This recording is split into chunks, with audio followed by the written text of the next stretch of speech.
Waziri w'echisemi me kaunti ya Nyamira CPA Emily Ongaga nikobono asintu ndayende aburirie kubasegeta usabulire abantu abiburi kweneke buna babasegitira abana babo kwegera chikosi cha maboko elio banyore ubumanyi bukwegendereria kebugima nonye nabo nigo mwaziri oiga bono atebire buna serikali ya kaunti ya Nyamira inse yoburai wayo mugavana bwe kaunti yo umuske Amos Ekimominyaribo nigo bono yabeire kikobasira aborokiwa ang'echiribu ibere abo bagosoma ase chiskuru 25 nemo chimanyekanete buna vocational training centers che kaunti ya Nyamira.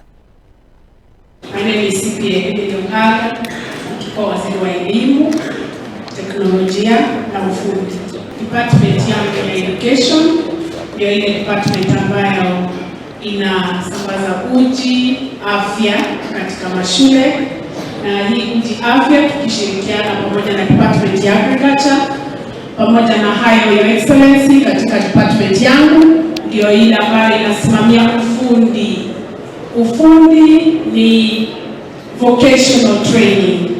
The future is vocational training, technical skills, na katika ward hii yetu ya Matuta tunayo vocational training moja ya Inogu, na tunaendelea kuwahamisha wazazi, tafadhali encourage your youth to attend, to enroll in vocational training. His Excellency the Governor is supporting around 2,000 trainees.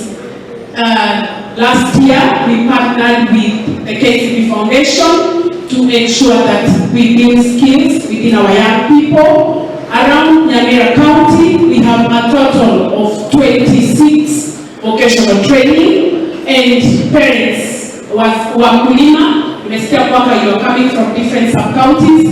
In your sub-county we have around 26 vocational training. Find out ile ambayo iko karibu na wewe, na please encourage our youth to attend.